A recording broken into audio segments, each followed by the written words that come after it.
Hi, this is Chris Bowles with cbec Eco Engineering, and welcome to this panel this afternoon. Hope you're all doing well. Hope you're enjoying the conference. And what you've logged in now is the session, the panel on optimizing floodplains tools and techniques for maximizing benefits from floodplain restoration. Reconnection projects. When we say tools and techniques, it's not all technical. It's political and other non-technical issues we'll be discussing as well. So we have a star-studded panel, which I'm really excited. We've been working on this quite a long time. Excited to bring these folks to you. Julie Rentner, President of River Partners, Joe Merz, President of Cramer Fish Sciences, Debra Bishop, Senior Restoration Ecologist at Jacobs, and then Steve Rothert, Manager of the Division of Multi-Benefit Initiatives. I hope I've got that right, Steve. So without further ado, the format that we're going to do today is we're all going to speak for 10 minutes, and I'm going to be rigid on those 10 minutes. And then we're going to play a little game, and then we're going to have some Q&A. So I will be keeping time as best I can. And so let me get Julie going without further ado. And so share. Okay, Julie. View full screen mode. Okay, away you go, Julie.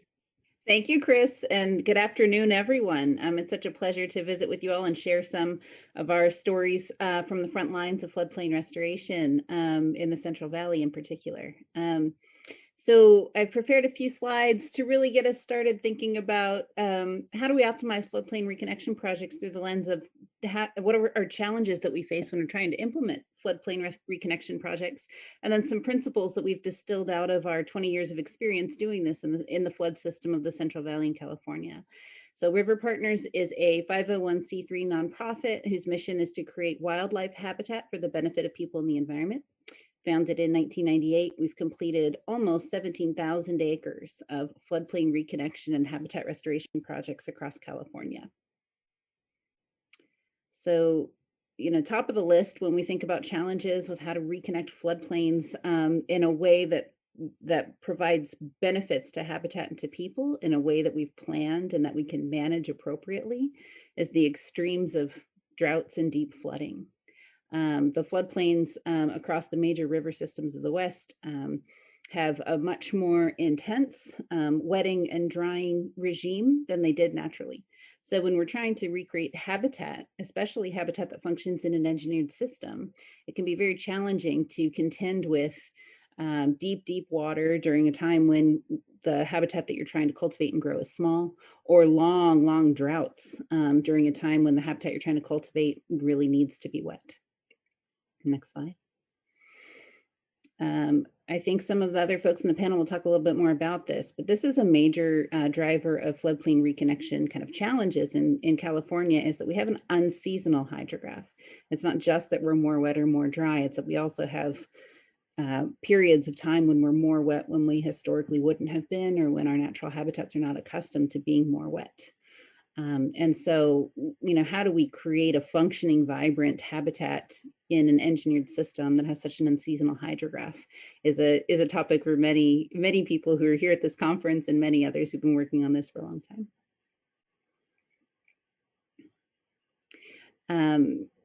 One of the things that we face as habitat practitioners in floodplain reconnection projects is both making sure that a floodplain's soil profile is adapted to the type of habitat that we're trying to recreate there, and that we are cultivating a space where we have where we're giving the desired habitat components a leg up over the competition. So riparian areas and floodplains across California are hugely diverse when it comes to plant species and wildlife species, which is what makes them such an important component of conservation of our river systems. However, that means that the diversity of species that you'd like to cultivate when you're trying to bring life back to a floodplain makes the situation very complex. So honestly, the challenge of competition amongst species and amongst weeds has driven so much of the approach that has been taken in floodplain reconnection projects today, which is largely, if we can do this at scale, and if we can deliver the acres that we need to recover our wildlife populations from the brink of extinction, we have to take a very sophisticated and large scale approach to weed control and vegetation management. Next slide. Thanks. Folks might not notice this or may not know about this, but we actually have a paucity of local genetic seed and plants to use in restoration projects. And so if we have to kind of amplify seed stocks or create new plants to plant out in a floodplain reconnection or habitat restoration project, that can add years to the project's timeline, simply to get to the point that we have enough milkweed seed, enough grass seed, enough native plant seed to restore the habitat that we're looking for. Next slide. Something that River Partners has been kind of struggling with for a lot of years now, as we've increased the scale of the floodplain reconnection work we've been able to do, has been labor and the competing needs of labor to deal with other disasters across the state of California. So a huge partner in implementation of large revegetation projects that we've cultivated over the years are the California Conservation Corps and the Regional Conservation Corps. And while they're amazing at the work that they do, planting trees, watering habitat areas, managing weeds, they get called off when we have fires and when we have floods, called off to do that emergency work. So we feel this need or this challenge in restoration that our labor is often not as reliable as we need it to be to really hit the mark. And then moving into what Chris just described as kind of the more social issues. We face this quite a bit, is that we have made, California really since, for the last 20 years has made a significant amount of public investments that can and should line up to reconnect floodplains across our flood system, across our water systems. What we've run into at the practitioner level on the ground is that sometimes our bond language conflicts with the stated needs of our river systems. Sometimes state and federal partnerships, which are so, sought after and desired by so many project components, are impossible due to institutional barriers between and amongst programs. And then across the board, the magnitude of investment in floodplain reconnection work is much smaller than the needs.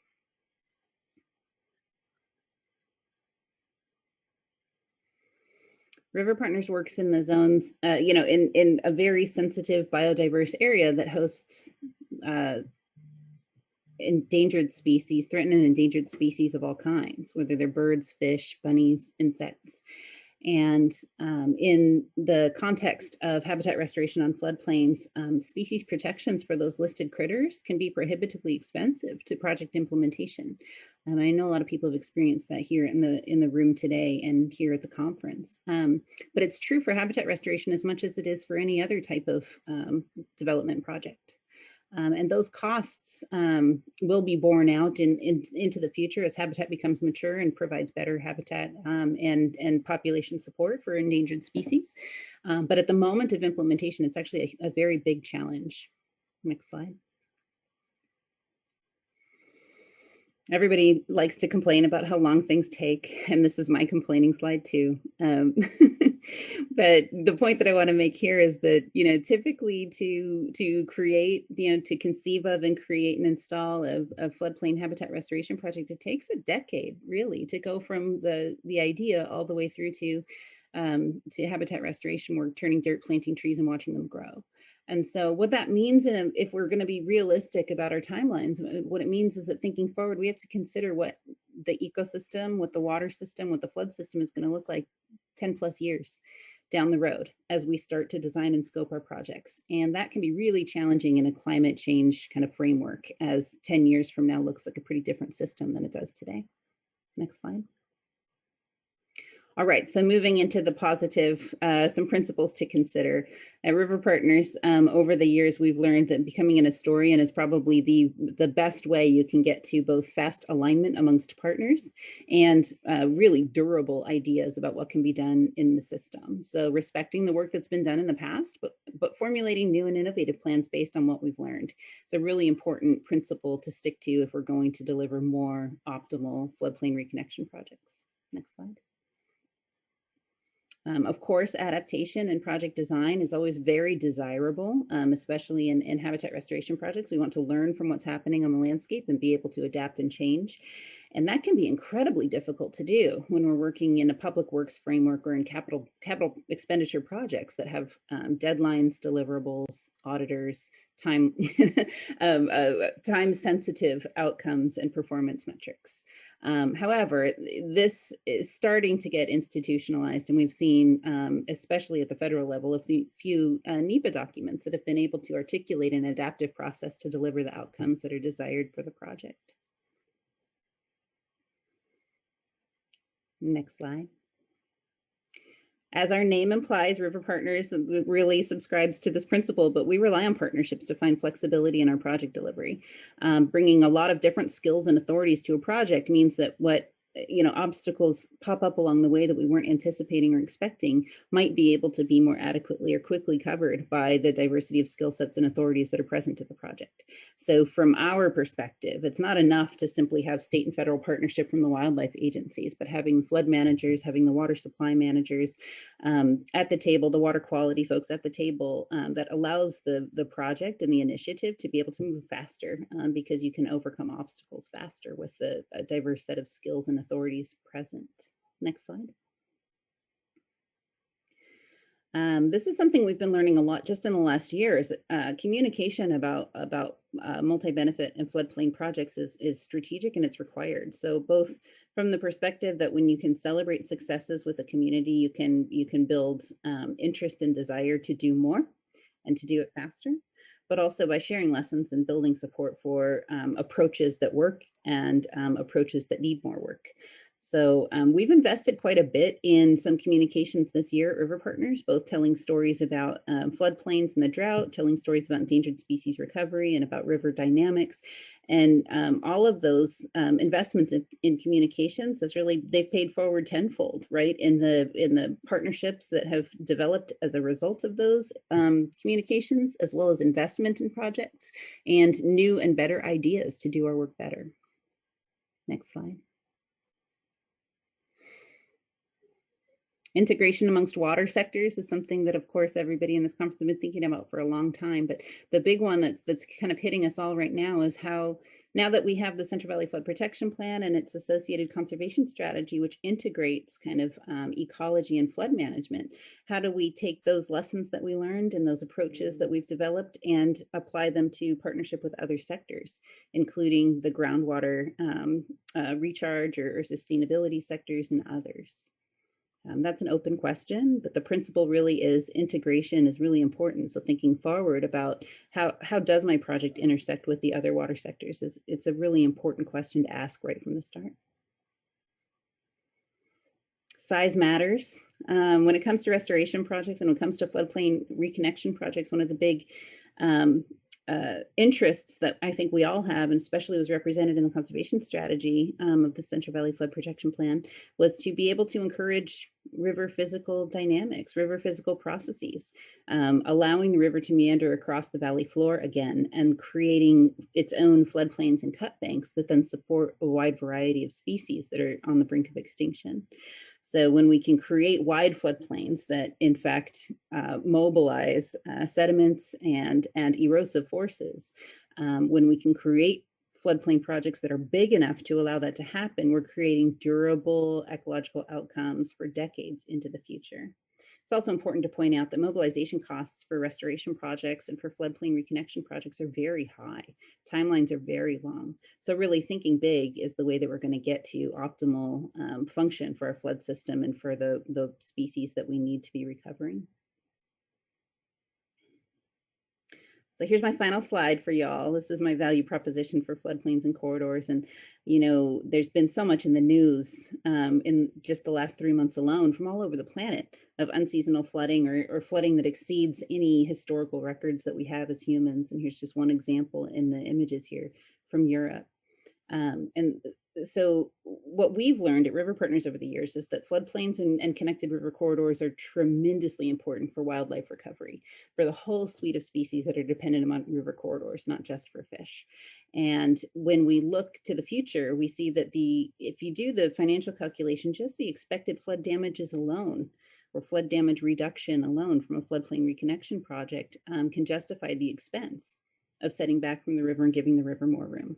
But there are more benefits than just those reductions in expected flood damages. We're seeing that we're starting to be able to articulate the dollar value of the increases in recreation and public health outcomes as people have been trapped in their homes through COVID. We've seen, you know, an incredible heightened interest in getting outdoors and enjoying our water trails and our river trails. Of course, wildlife and ecosystem outcomes are becoming more and more valuable as we struggle to contend with how do we mitigate environmental damages associated with the continued growth in California.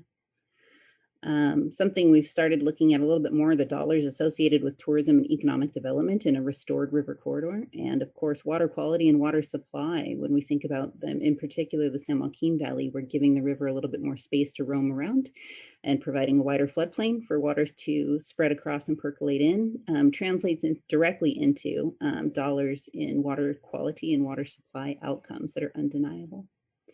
So I'm hopeful that we collectively as a flood management community are going to be investing a whole lot more in integrated outcomes on floodplains and wider river corridors, both for public safety outcomes and for all the ones listed here.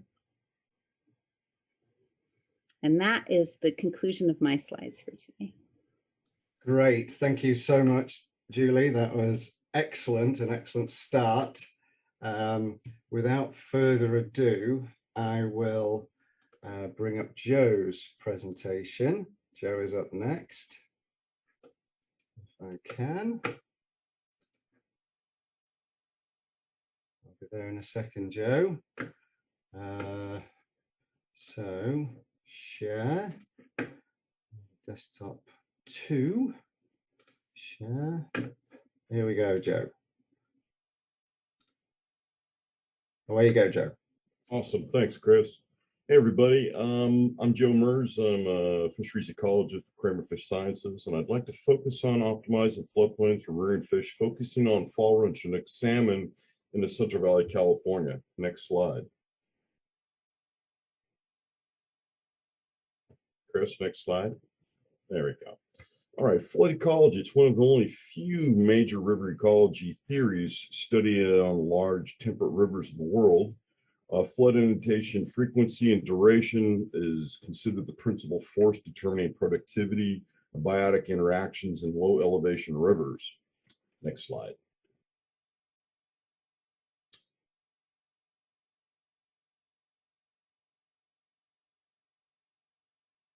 I want you to keep an eye on here. I know there's a lot going on in this figure, but I want you to keep an eye on here on the aquatic terrestrial transition zone. The arrows down at the bottom of the screen. When thinking about river spawning fish, so looking at the gray bars there, that's basically what the fish are up to. And then we've got our aquatic terrestrial transition zone, and then we've got our water body. Most river spawning fish begin breeding during the low flow season. That's a smart reason there, because mom's going to be putting her embryos into the gravel and she doesn't want her nests to mobilize. So spawning just before the flood up is a smart thing to do, and that's what they've evolved to do. Now, as the flood pulse starts to rise, we see that we've got pretty much a water moving into that transition zone, and we've got terrestrial plants, animals starting to be inundated, drowned, and we've got microbes starting to break those organisms down. And river and Lagunitas spawning fish, they're young of the year, and predators follow that moving littoral zone up into the floodplain, and fish and invertebrate production tends to be high. Then we also see that the young and adult fish will disperse and really be feeding during that high part of the flood period. But recognize all that organic material now that is inundated is breaking down. Microbes are breaking it down. That requires oxygen. So in many cases, oxygen may be an issue as things are getting warmer and productivity is increasing, and fish need to be mobile and move around. And if they find great places, it's going to be a very productive thing. Now, as the season gets later and the flood pulse is beginning to recede, we've got many of our fish that have evolved with the flood pulse that are going to be seeking out deeper water. They may be working their way back in the channel. They may be moving their way into pools, backwater areas, and so forth. And then we've got our stranded aquatic organisms that are decomposing, and we've got nutrient mineralization, and pretty much that soil now that's coming back into the terrestrial environment is being colonized again by terrestrial organisms. And then finally, the end of our flood pulse, we've come full circle. Our juveniles that did survive the floodplain are going to most likely be larger, healthier, and they're going to head on their way out the gate and heading out to the ocean. And we've got the terrestrial zone then being recolonized that historically had been flooded, a couple of weeks, a month earlier. Next slide. Okay, similarities between the flood pulse concept and the intermediate disturbance hypothesis, they're really undeniable. Flood disturbances are essential to river and floodplain health because they initiate succession, soil production, fostering biodiversity by enabling weak competitors to coexist. So when you think about the disturbance hypothesis, if we have too much disturbance going on, nothing can really colonize either from the terrestrial or the aquatic environment, and biodiversity and biomass are low. On the flip side, if we don't have disturbance happening at all, we tend to have a few dominant organisms where most of the biomass is. And somewhere in between is where that disturbance tends to create the greatest diversity and biomass production. Next slide.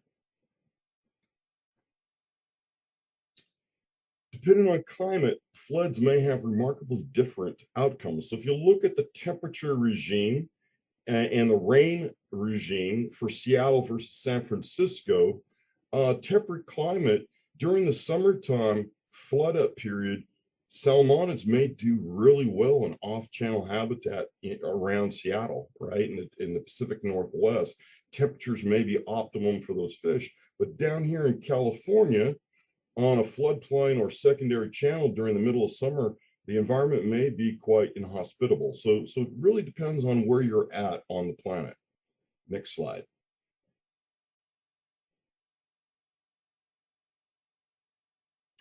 Now, the pulse type means everything. Short, unpredictable pulses can transport material into the lotic environment. However, organisms have limited adaptation to the flood zone with these unpredictable pulses.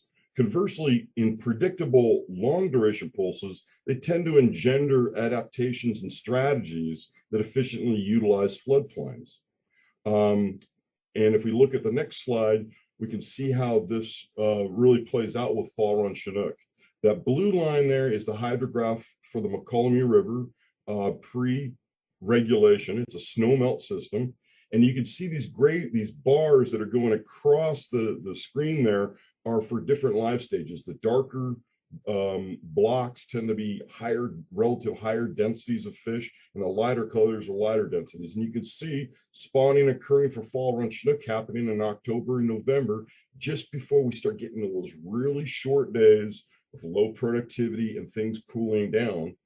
And we've got our juveniles coming out of the gravel late January, beginning of February, and really high densities happening just as our flood pulse is coming up. So those fish can ride that wave out into the lower elevation sections where there are of streams where there is historically had been large expanses of floodplain. And then finally, as the pulse recedes, the receding limb of the flood happens, those fish moving out of the system and actually heading out to the ocean to start the next part of their life stage or their life cycle.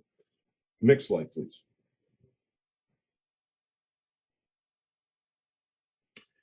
Even with in a species, we can see diversity in strategy. So the upper graph there, the blue bars are relative densities of juvenile salmon.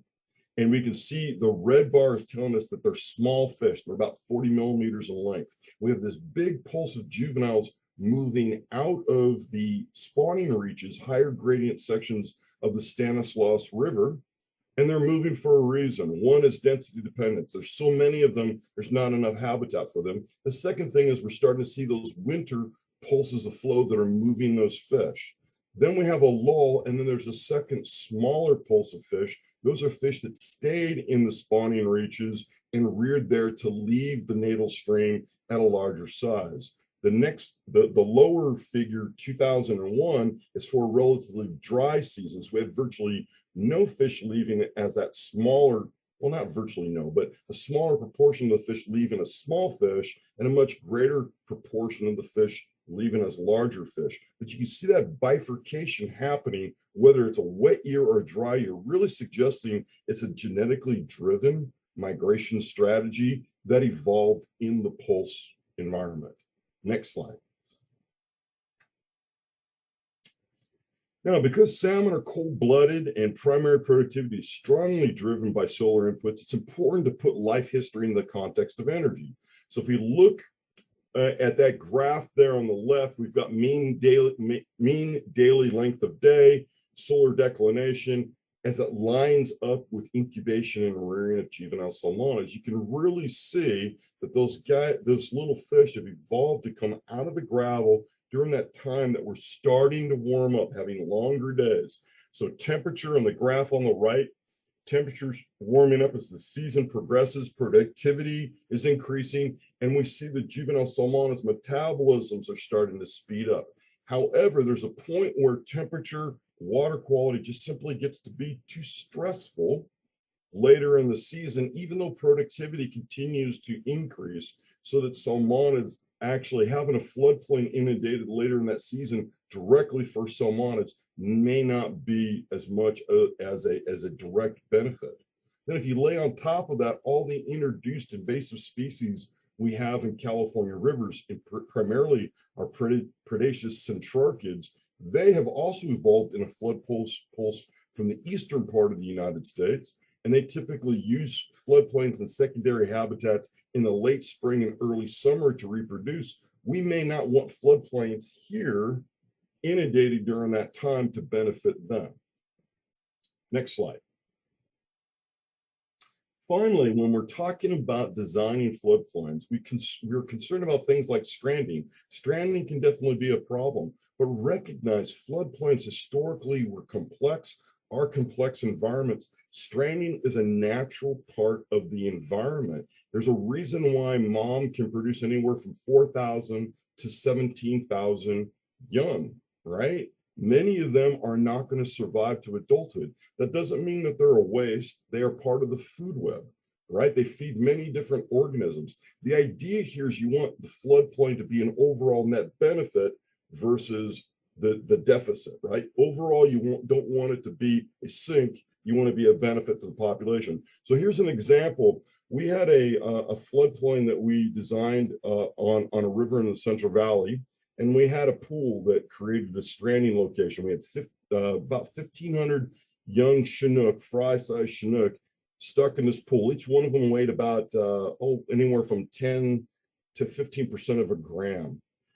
They were in that pool for almost 2 months. By the time the pool reconnected again, we were down to 350 individuals. However, each one of those fish increased by about 61%, or they got up to about 2 grams. So actually we had over a doubling in salmon biomass in that stranding pool by the time it got reconnected. So again, this idea of context in the relationship to a population that you're managing for is extremely important to think about when developing complexity in floodplains. And that's it for me. Thank you very much, Joe. That was fantastic. We're all now fisheries biologists, right? Expert fisheries biologists. Really good contrast on the technical side as well, Joe. I'm just trying to pull up my presentation now. So, share screen, desktop 2. Okay, I'll just say a few words now. Here we go. So we've set the scene with Julie, some of the constraints and opportunities. Joe's talked to us about how fish use floodplains and the research, that the vast progress that we've made, firms, guys like Joe over the recent years. And I've known Joe a very long time, and he's done some fantastic work over all these years, along with a whole bunch of other biologists that get together now and again and decide what these evaluation criteria should be. So I just wanted to jump into a little bit of a quiz. You don't have to answer this now, but this gives us some history here. And this geezer Hotspur, he said, "See how this river comes me cranking in and cuts me from the best of all my land, a huge half moon, a monstrous cantle out. I'll have the current of this place dammed up, and here the smug and silver Trent shall run in a new channel fair and evenly. It shall not wind with such deep indent to rob me of so rich a bottom here." And this other geezer, Glendower, says, "Not wind, it shall, it must, you see it doth." So Glendower was obviously a restoration ecologist or a biologist or geomorphologist in his day, but when was this and who wrote this? Answers in the chat, but I won't keep you waiting very long. Yes, what foresight this guy had, William Shakespeare, to write something like that. So love that bit of prose there about my local river in my hometown Nottingham in England. So this is kind of somewhat of a reiteration of what Julie said. I believe very passionately it's important to understand the past because it very much influences the future, and we should never criticize what has happened in the past. In the past, we designed for single objectives. Flood control. Now we're in the era of multi-objectives, but we've done a fantastic. Actually, I'm from a place where we've had over 1,000 years of screwing up our river systems, but here in the States, in California, we've maybe only had 100, 150 years. So we've done a lot in a short space of time. We've disconnected our rivers from our floodplains, the sponges of our ecosystems, channel straightening, channel modification, massive loss of riparian cover. The impacts of dams have had a huge impact on our river systems, as well as urbanization and the resulting water quality impacts, riprap, bank hardening, and we've certainly come a long way. Why won't this slide advance? From Native American pre-1770, where we started to see modification of our watersheds all the way, and then the Franciscan mission. And I'm not going to step you through all the eras. I've got a pretty nice course where I talk about the history, but where we are today, somewhat mitigated growth, right? But we're definitely in the era of multi-objective floodplain management, where it's not just about flood risk reduction. We've got to consider aquatic, terrestrial ecosystems, as well as agriculture. Agriculture is here and it's here to stay, and we have to work with landowners being a critical component of the puzzle. But it's not just about the hydrology. It's also river processes, the sediment dynamics, vegetation dynamics, and now we're starting to think very heavily about groundwater. And so that leads me on to a great initiative that DWR is leading as part of the CVFPP conservation strategy. Jacobs and cbec are working on this, and it's pretty interesting, identifying gaps in the conservation strategy, the floodplain inundation, which really needed updating, but also riverine geomorphic processes was identified as a significant gap, and we'll come to that hopefully later. But we needed a systematic approach to evaluate multi-benefit floodplain projects from a series of different perspectives, obviously salmonid habitat, climate resilience, future management scenarios, and groundwater recharge. And you tag on groundwater recharge and it really becomes complex. And so the original floodplain restoration opportunity analysis that I worked on in the mid-2000s really needed updating very, very desperately. And so we've targeted the San Joaquin Basin to develop this pilot project. And it's really on 3 tiers, sort of working from the whole to the part. So tier 1 is update of FROA, map inundation and quantify recharge rates for selected areas. Then we're zooming in tier 2. We started to look at habitat suitability as well as just the areas of inundation, but where is the habitat most suitable on those floodplains?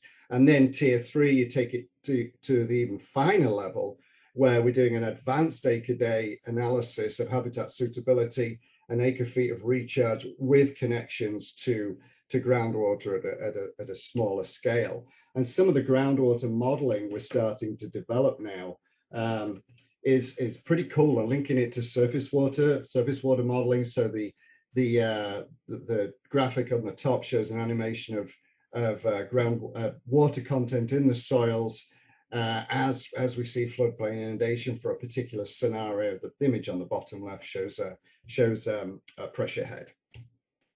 But that's pretty interesting. So we've come a long way. Just to wrap my little session up, we should acknowledge the tremendous accomplishments. I just throw out a few examples here. All the work that's gone on in the Yolo bypass, which I've been working on for 20 years.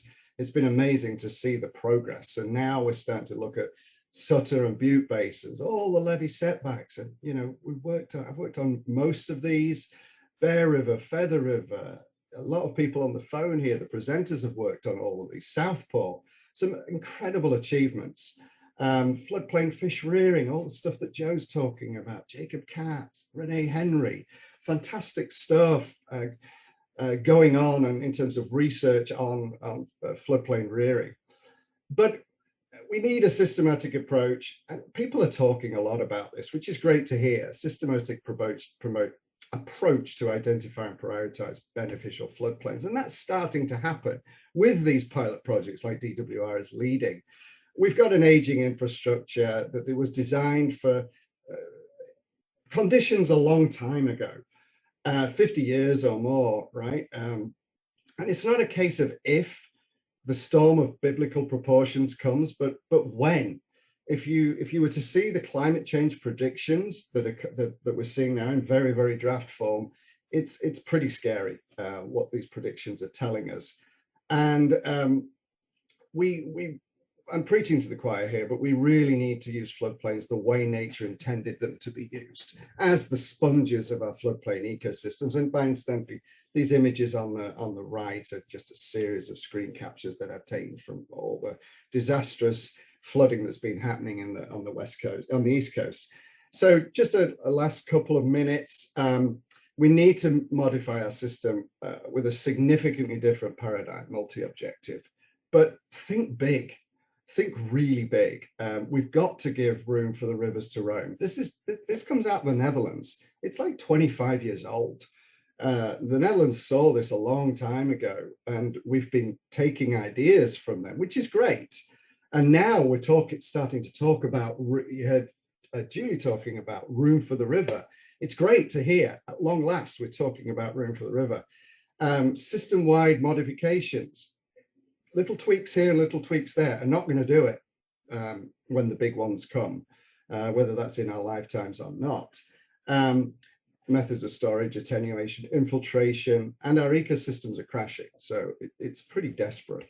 But a major part of the problem is this, the complications with bureaucracy, permitting. I listened in on a great session this morning where the panel was talking about cutting the green tape, which is just fantastic to hear that these initiatives are underway to try and streamline permitting processes and this, what I thought Julie said really well is a project takes 10 years. That's crazy. We've got so much to do. Projects can't take 10 years. We have to get them done quicker.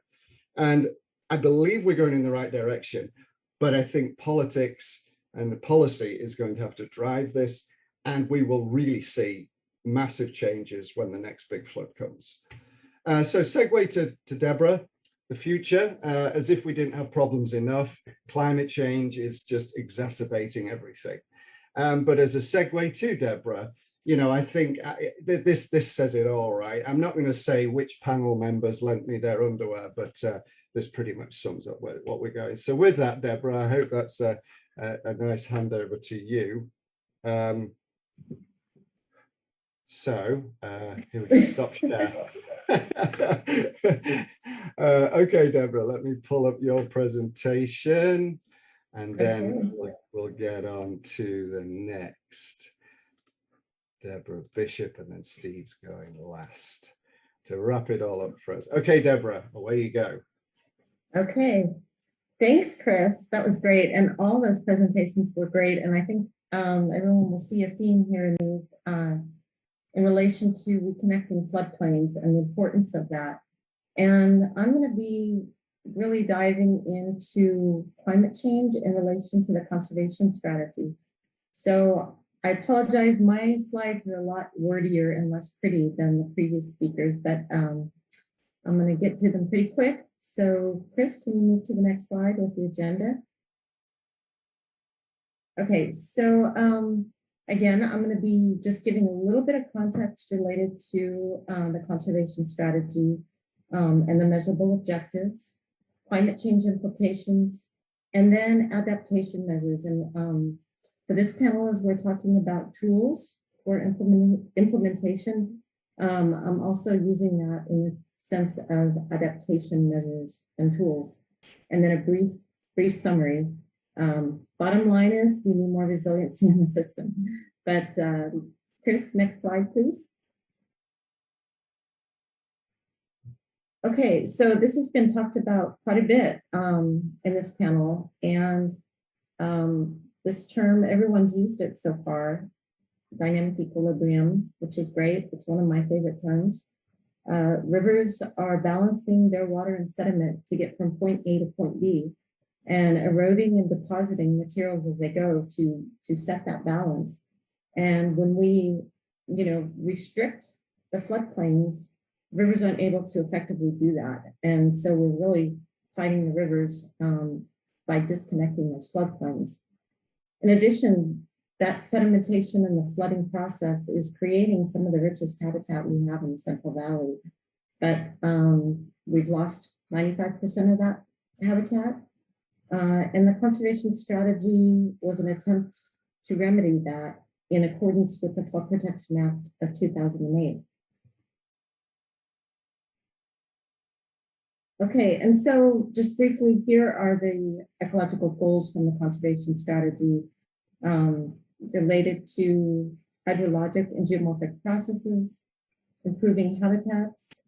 We have target species. We currently have 20 species for the 2022 update, and trying to reduce stressors. And the stressors, as identified in the conservation strategy, are levees, revetment, fish barriers, and invasive plants. Okay, and so this TM we're working on, I'll call it TM, it's going to be Appendix H of the conservation strategy update, and working with a team of people, including Chris, on looking at ecological responses to climate change in relation to conservation strategy goals, and then identifying the adaptation strategies or tools. And there's also some other things that we looked at in this TM related to flood-related goals. I'm not really going to get into that today, but there are some other presentations during the conference that dive in a little deeper on this topic.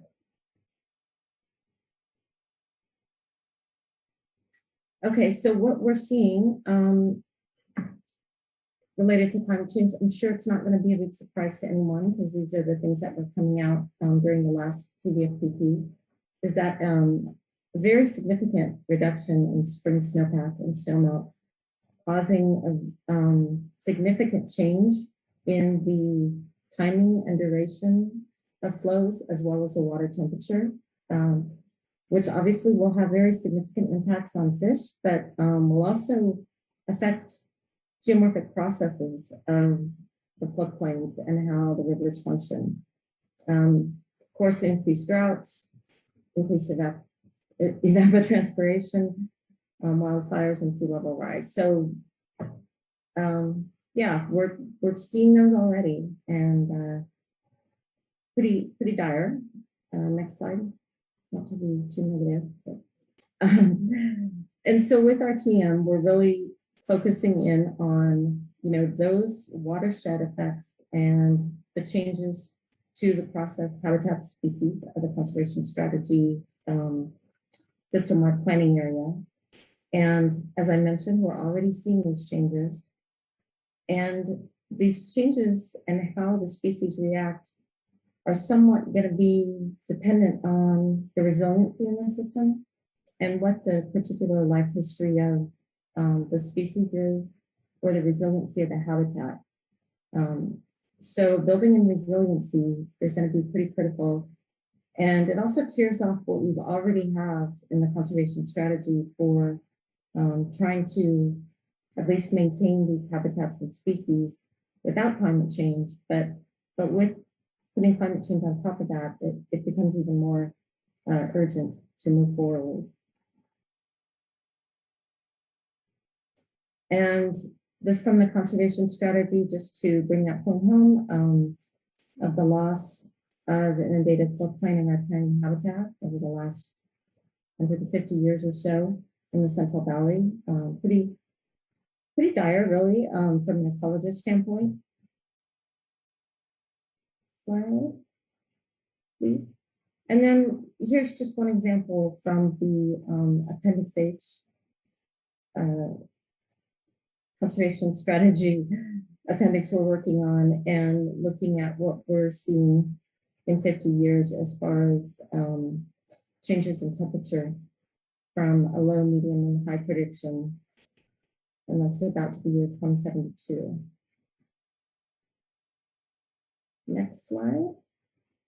And so part of what we're doing with STM is we're delving into opportunities and constraints by river reach and by conservation planning areas as defined in the conservation strategy. So looking at areas where there's already habitat and connectivity, and areas where there isn't, and a lot of loss of riparian habitat and floodplains, and where there might be opportunities. For example, the river reach between Calusa and Sacramento is probably only 1% of that remaining riparian and floodplain habitat is there. It's a narrow, very narrow strip. It is pretty low value habitat. There's not much in the way of shading or shaded riverine aquatic associated with that. In the face of climate change, with the change of flows and possibly even indirect impacts related to O&M due to increased freeboard and increased erosion, it's probably going to not survive unless levees are floodplains are reconnected in this reach and other reaches like it. Next slide. So back to those general adaptation measures in relation to the conservation strategy and with climate change, physical processes, reconnecting those is key, increasing the resiliency for those species and habitats that depend on them, protecting the remaining habitats. Rivers are known as critical areas for migration corridors, not only for fish, as previously mentioned, but songbirds and migratory species really depend on riparian habitats.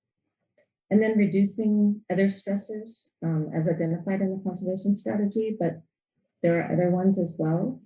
And then using adaptive management to make sure that we're learning and moving our knowledge along with the science into implementation of projects. Just a couple more quick slides. I wanted to just mention some of the species-specific tools or adaptation measures. As I mentioned, we have 20 target species. Next slide. And this is just an example of some species-specific adaptation measures. These were also, some of these were in Appendix G of the conservation strategy, which are species-specific plans for the then 17 species. But in this case, we're looking at leaf-spell's vireo and yellow-breasted chat, two songbirds that are dependent on early successional habitat. And that's a habitat type that's very reliant on those geomorphic processes. It needs floods to, as Joe described, cause that disturbance for that type of habitat. So we're looking for, again, newly grown willows, cottonwoods. The size is important, as Julie mentioned. A mix of early and mid-successional species that also include important food sources like fruiting shrubs that fruit in the fall when those species are here. Next slide. Just another quick example, a couple of mammals that occur in the San Joaquin system, wood rats and riparian brush rabbits, very susceptible to high floods, particularly when that floodway is very constrained by levees and the water is of a depth and velocity that will pretty much wash those species out. So providing, I guess, areas for refugia and areas for them to escape those floodwaters safely is pretty critical to maintaining those species in the system. And River Partners is doing a lot of great work on this. And then my final slide, just to summarize points that I pretty much already made, was, the Central Valley Flood Protection Plan is a very unique and direct way of not only looking at the flood system and increasing resiliency to the flood system, but increasing the resiliency to the ecosystem that's associated with it. And as we mentioned, these systems are already highly managed and disturbed, and there are lots of opportunities to reduce that vulnerability and increase resilience.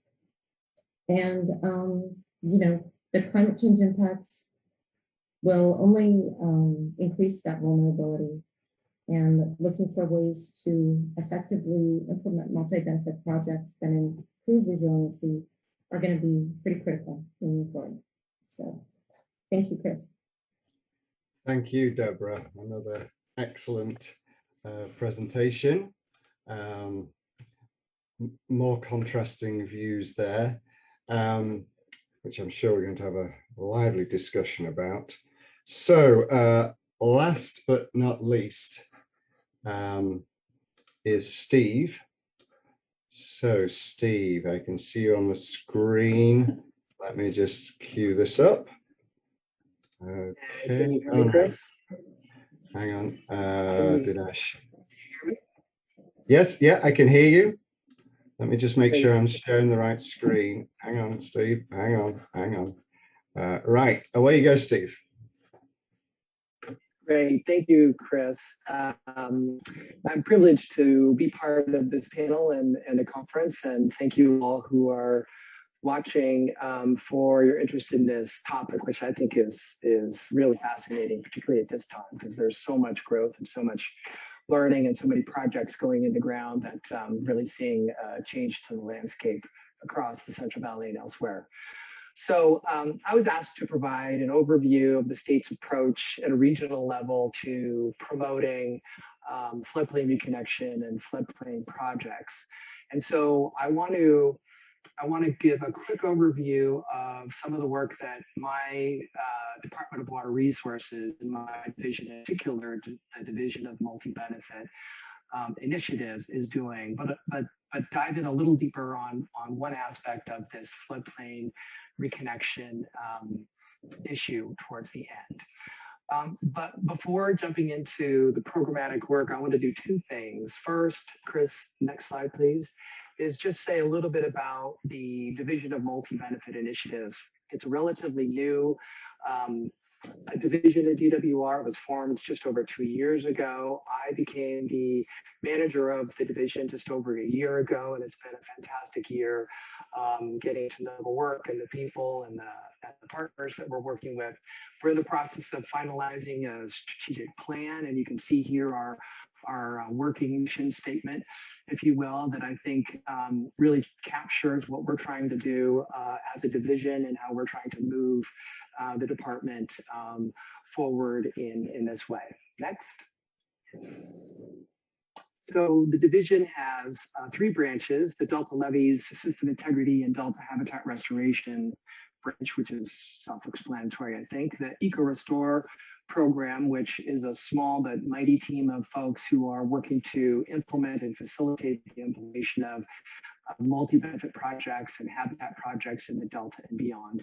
And then the System-Wide Multi-Benefit Initiatives branch, which is responsible in partnership with the Central Valley Flood Protection Board, of course, in developing and updating the flood protection plan, including in 2022, and also implementing large system-wide multi-benefit projects, including the Lower Elkhorn Basin Levy Setback project that I'll talk about a little bit later in the presentation.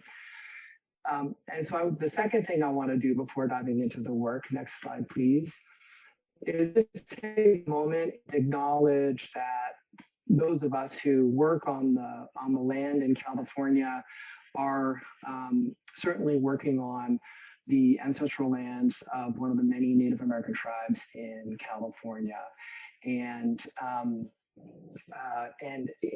the projects that we do and the flood system that we manage has profound effects on tribal cultural resources. I personally live on Nisenan land, and the projects that we'll be talking about today are on Nisenan, Patwin, and Concow lands. But of course, the flood system covers, as you can see or imagine, many, many tribes throughout the state. And in working with the leadership of DWR's Tribal Policy Advisor, Anacita Agustinez, we are trying to work, thanks Chris, much better as a partner and an ally to the Native American tribes. So I'm excited about that. Next, please. So this map just shows the area of the Central Valley Flood Protection Plan, which is the main vehicle through which the department and the flood board advance multi-benefit projects, and in many cases, most cases, that involves reconnection to floodplains. And so just to give you a sense of the regions, working from the upper San Joaquin River there, you can see all the way to the above Chico in the Sacramento Basin. Next slide, please. So today, of course, this map you're seeing here doesn't include all floodplain projects, doesn't include all multi-benefit projects, but it involves, or it includes a number of the ones that DWR has had a RIV role in it, either designing, implementing, or funding. And I want to focus on three on this map. As you can see there, in the south is Paradise Cut. In the middle is Levels, the Lower Elkhorn Basin Levy Setback project, and then the northernmost one is sort of a group of types of projects called managed floodplain projects that at least for now are being explored in the Yolo and Sutter bypass and areas in that in north of there as well. So I'll spend some more time focusing on the managed floodplain projects than the other two. Next. So in the San Joaquin, and if Chris, if you could advance click the next two to get the groovy graphics going, thanks. In the San Joaquin planning area of the Central Valley and the Central Valley Flood Protection Plan, a top priority project is the Paradise Cut project. And the project would expand the existing bypass that you can see there in the purple outline to significantly greater footprint. Chris, yep, there you go, in green, and would create a new weir and would change the operations of it, my understanding, and it's still at a conceptual phase, that increased inundation events over a greater area as shown here. The project also will be addressing the capacity of the of the channels downstream of Paradise Cut deeper into the Delta. And we're trying to figure out how to do that and how much of that kind of work will be necessary. And the key benefit of this project will be flood protection. Sorry, Chris. Particularly for downstream communities in Stockton that could see as much as a foot or more of reduced floodwater levels. And we are poised to enter into contract to support the next phase of planning of this project as soon as the local lead agency is chosen, which the local folks are in deep into right now. So next, Chris. So the Lower Elkhorn Basin Levy Setback project is currently underway. It's a project that DWR is managing. Big partners in this project have been Safeca and the Flood Board, Yolo County and others. It's setting back 7 miles of levee, about 1,500 feet, both in the Yolo bypass and the Sacramento bypass. It's increasing the capacity of those bypasses, and we are expecting that flood water levels in along Sacramento will be reduced by a foot or more, depending on the magnitude of the flood. It will also reconnect over 900 acres of former floodplain habitat on what will be the new wet side, water side of the levee. Some of that land will remain culture, but much of it will also be restored as habitat. Next.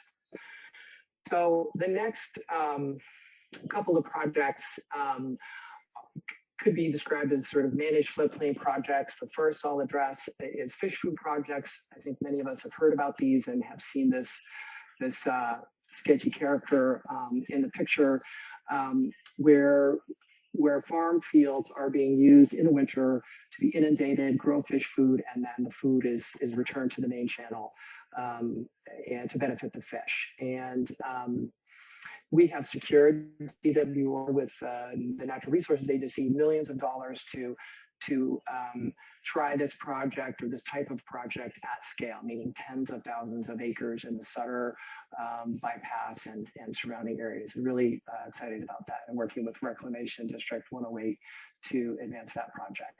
Next. And then, of course, getting fish onto the floodplains, even in agricultural fields, is really a much more direct and better way to benefit the fish. And as many of you know, there are nearly 2 decades of really good research that have been done, particularly in the Yolo bypass, demonstrating the amazing benefits that juvenile fish get from rearing in floodplains. You know, I'm sure you've all seen these iconic floodplain fatty pictures. But what we haven't really done yet is implement a project and operate a project like this in an active floodway where conditions aren't controlled like they are in most of these projects. And so this idea is really exciting, but we need to, in my view, really get a serious pilot project out there. And that's what we're trying to do. And so DWR is working with DFW and NIMS and others to develop project design and operation criteria that will guide the development and implementation of a project. And we're talking with project proponents about potential projects. So next slide. As you'd imagine, being in a floodway, they're very complex projects with lots of issues to resolve, including access to these fields. How many fish are going to get on? How long are they going to stay? Do they have volitional passage to and from the project, the water quality, stranding? And then I think really interesting, quantifying the benefits. How much will the fish benefit at an individual level, and then over time at a population level? What will the floodplain rearing access mean for increased return rates? And I think UC Davis and Carson Jeffries and Rachel Johnson have been doing work and getting some really encouraging results back, but a lot more study needs to be done there. And so next slide. And so, you know, I see a role of the state as in partnership, of course, with nonprofits and landowners and counties and RDs and other state and federal agencies to in these experimental and new kinds of projects, particularly the managed floodplain project, is to really reduce and share the risk of these projects so that we have a variety of project implementation methodologies and partners who can come in with capital, with land, with good ideas, and there won't be such risk that they would be deterred from entering into partnership. Of course, and like so, supporting innovation as well with funding and the space, regulatory space to experiment with these projects, and then on a related matter, getting the agents aligned in purpose and approach, and in considering these projects so that we can actually move them forward expeditiously and increase the pace and scale of this kind of work so that we can meet the need that the fish are facing, particularly in a changing climate. So thank you very much. Appreciate your participation. I think, Steve, that was a great way to wrap up the panelist presentations. And so let's, if you all want to play a little bit of a game, we just came up with some questions. So you should all be seeing this website, Mentimeter. So if you go to www.menti.com and use this code 4561833, we'll be able to have a bit of a quiz. And we've got some questions for you. So we'll see if this works. If it doesn't work, we'll stop it and give you guys 10 or 15 minutes to ask some questions. In the meantime, Daniela is sending me some questions. So depending on how many questions we get, we'll direct how long we spend on this. But just go ahead and if you feel like playing, and there's about 75 of you, so this could work out well. Yeah, one person's got it. A consultant's got it. www.menti.com and use the code 4561833. Oh yeah, we're really jumping in now. So you should be able to see this this coming in real time, and then we'll just see where this goes. And so a lot of consultants and state and local non-profits.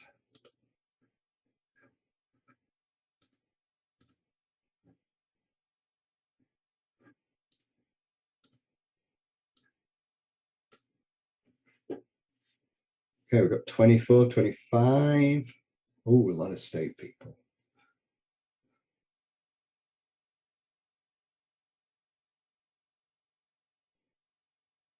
29, almost half the audience. There may be 97 viewers, Daniela's just told me. And a lot of chat. Okay, so I want to give you guys time to ask you questions. So let's move on. We've got about 6 questions on this Mentimeter, so maybe we won't dwell too much on Mentimeter. So that's pretty cool. So next question. I'm probably blocking that. What do you see as the greatest challenges associated with floodplain reconnection projects? And you can choose up to 2. So is it fun? Some funding or regulatory? Sorry, I always say regulatory, but it's I've got to learn to speak American. It's regulatory. State of science, tools, research, institutional barriers other than regulatory. Landowners, others. Interesting. Yep, funding and regulatory. Yeah, I thought it was really great to see how Steve wrapped up the presentation at the session, the panelists' comments at the end there with some great motivational projects that are going on right now. And as I said in my section, we've come a long way, but we need to go a lot further. Some huge challenges ahead. Interesting. So, oh, this is disappointing. Nobody thinks we need any more tools or research. Really? Okay. The greatest challenges. All right. Cool. Okay, that's interesting. All right, let's go on to the third question. What do you see as the greatest opportunity for the future of our water resources aquatic ecosystems? Choose the most important answer. I'm not sure about this one if I've set it up right, so this might go horribly wrong. It might not work. I'm a newcomer to Mentimeter. It's pretty cool software there if any of you want to play with it. What do you see? And I may have set this up wrong because nobody's responding. I think this is I think you may have to, oh no, oh, whoa, well, that's cool. Okay, so by far, replumbing, modifying the water conveyance infrastructure, more and wider bypasses. Oh, I like this one. Oh yeah, this is pretty cool. 6.7, 7.5. Capitalizing on the value of floodplains through reconnection management, such as through levy setbacks. So that seems to be the winner. I guess this must be a percentage, although we've only had 9 people vote. Okay, 15 minutes. Daniela? Oh, okay. People are saying they can only pick one. Yeah, I did set it up wrong. Hey, I'm a beginner. Give me a break. Daniela, I only see one question, so I'll just keep going. Oh, and Hubelo has a 5-second delay. Okay, thanks, Daniela. Daniela's chatting to me in the background here and telling me all the problems. So that's really interesting. So the winner so far, even with this 5-second delay, is capitalizing on the value of floodplains through reconnection management, such as levy setbacks. Daniela, if you could send me some more questions. I've just got one for Julie. Julie, brace yourself. You've got one question. Oh, that's all we have so far. Just one question. So we've got plenty of time. Please send your questions in. There was some inspiring speakers there. Okay, we've had 41 people respond on that one. So let's go to the next one. Oh, this is quite an interesting question. If you could only do one floodplain reconnection project, what should it be? This should be fun. Okay, this 5-second delay is I'm seeing it real time. You guys are getting a bit of a delay. So poor old Hidden Valley hasn't got any votes yet. Oh, Hidden Valley's got a vote. Great Grasslands is, oh, that's somebody's, oh, Great Grasslands is really catching up now. Upper Elkhorn's a really cool project. Widening the weir, widening the Fremont Weir. And yes, somebody's voted for it. Excellent. The audience members are coming for Chris. Wow, really? Chris, didn't you test this out first? Yes, I did test this out first. Jeepers, you're a tough crowd, you lot. I did test it, but He did. The panelists can verify that he did test it out on us. Thank you very much, Steve. I appreciate the support. And it's pretty cool. I like these results. Anybody that wants to see them, a record of them, I can send them to you. Just send me an email.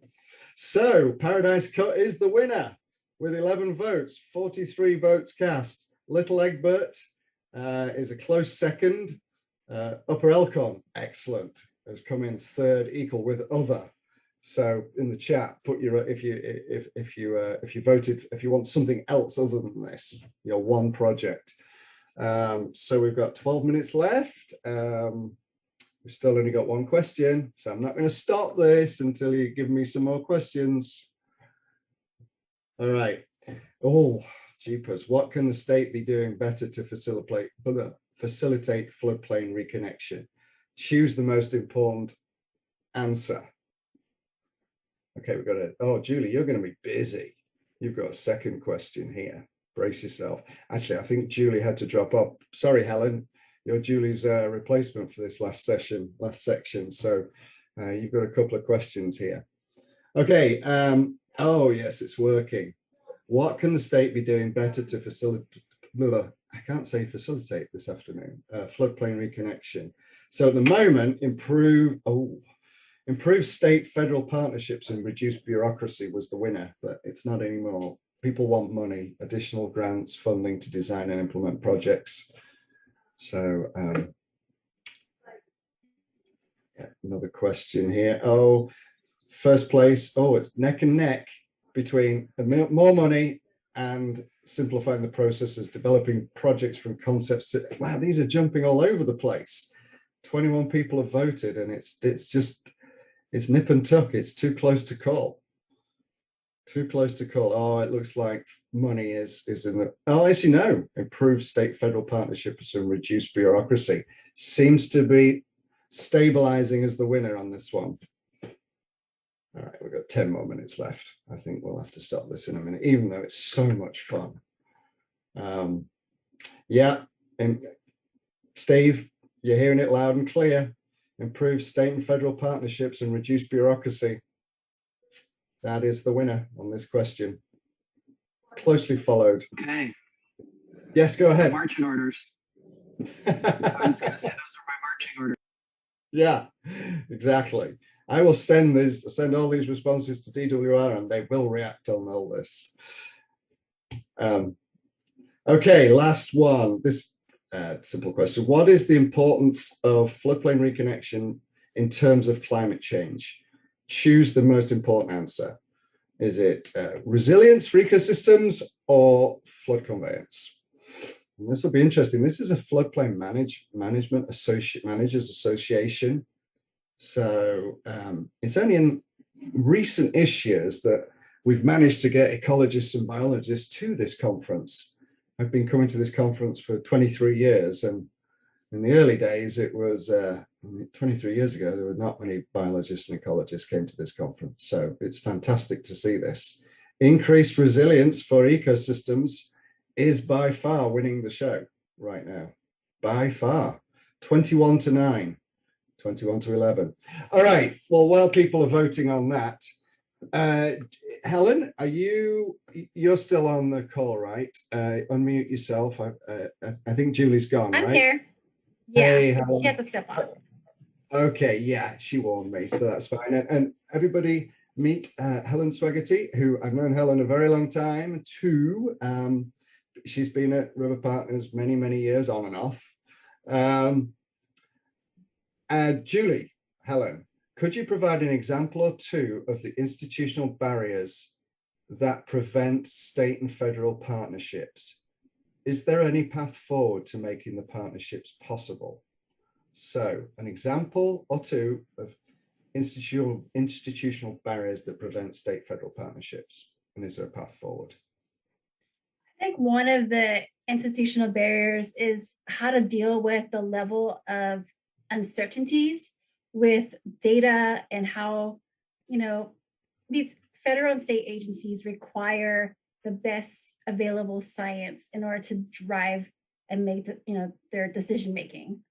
And so sometimes you're working on a restoration project or floodplain reconnection project, you don't have all the quantitative data that's required.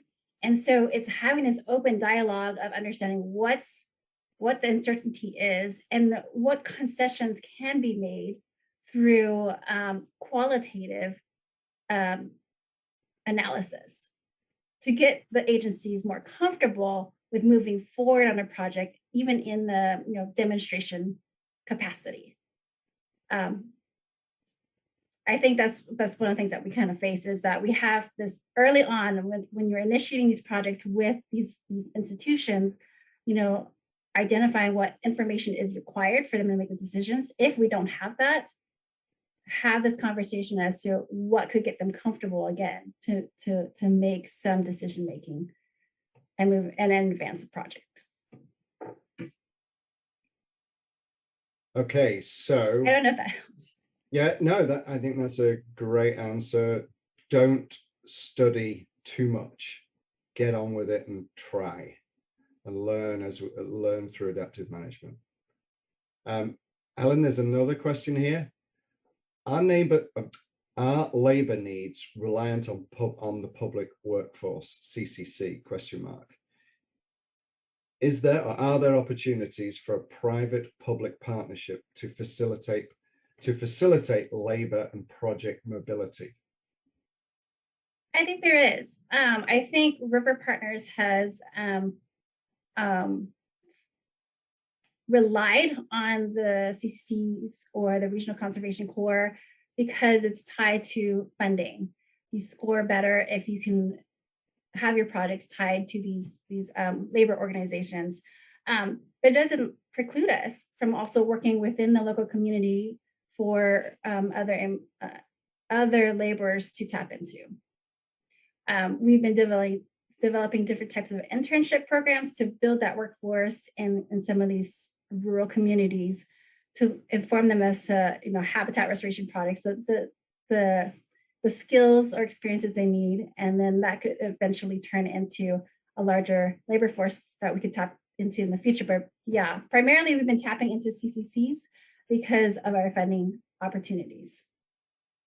Yeah, I think that's something that River Partners has done so well over the years, and involving the public in projects, and educating people of why we're doing these projects and the benefit of to society and humanity.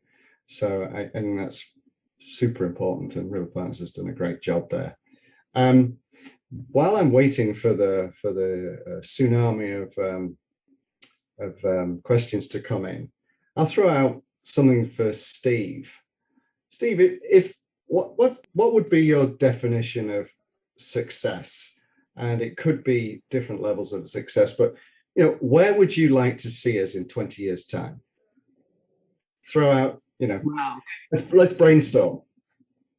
Good question. I would love to see the number of bypasses increased, the existing bypasses expanded with healthy agricultural activities blended with habitat and ecosystem functions coexisting, so that the land is providing multiple benefits and not conflicting. I would like to see the agencies working better together. I think we too often fall into our comfortable roles and authorities and resort to memos, letters, and emails instead of just picking up the phone and resolving issues, problems that come up. So I think a more fluid and comfortable and effective way to problem solve.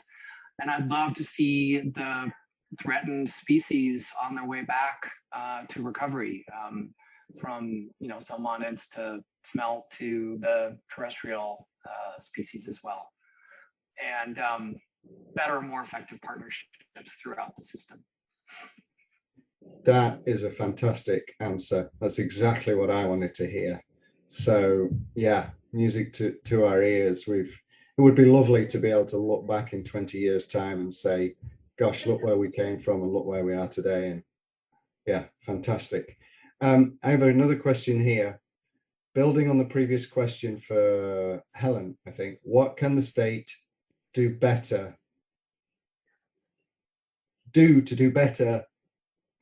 What can the state do better to coordinate between state agencies, DWR, CDFW, to better streamline floodplain reconnection projects? Okay, I guess, Steve, you might be the best to answer that again. What can we do better to improve coordination for floodplain reconnection projects? Well, I think I mentioned one is the communication, picking up the phone more than writing memos or letters that become public and serve to entrench people in their position and harden their positions. I think to the extent possible, come together around a common purpose or a common vision of the project and commit to working flexibly within your authorities and within your capacities to make it happen. And I think adopt an attitude of problem solving where you're not just thinking about I'm not just thinking about how to solve my problem, but I'm also trying to, at the same time, figure out how to solve your problem. I think state agencies in funding can make guidelines clearer and easier to manage and get through, to submit proposals, and make contracting less painful and quicker. So I would offer those. Yeah. That's excellent again, Steve. I think the next the next 10 years are going to be so interesting in our world that we live and work in. When we start to see bigger and bigger floods and more droughts, and just we'll see how successful we are in terms of implementing these projects on thinking big, thinking system-wide, not piecemeal, but system-wide. And so that's certainly what I'm hearing from you and from other sessions in this conference. And this is such a great way for mere mortals like me to reconnect and find out what's going on. So we're just about out of time, but I just wanted to, I'll click back through Mentimeter and see how we've done. We've had pretty good comments, but I hope you've all enjoyed this as much as I have and we have. Thank you for a great turnout, 100 or so people. Thrilled about the participation, and I've kept you awake hopefully this afternoon as well as my co-panel, which it was an honor to put this together with those guys. So thank you very much. I'm out of time. So the person that just asked a question, Steve, we won't be able to answer it now, but maybe email Steve. Do the restoration or widening projects affect the agriculture and economics which are prized in California? Reduction in ag lands. Are there conflicts in the agricultural communities with the movement of restoration projects? That's a great question and a huge challenge. I'm from a farming background, so I definitely sympathize with agriculture. We've got to work with agriculture. We've got to work with landowners. They're an extremely important part of the system. But Steve, whoever asked that question, please email Steve, and because we're going to be shut down any second. So once again, thank you, Steve, Helen, Debra, Joe, Daniela for helping me out. And thank you to everybody else.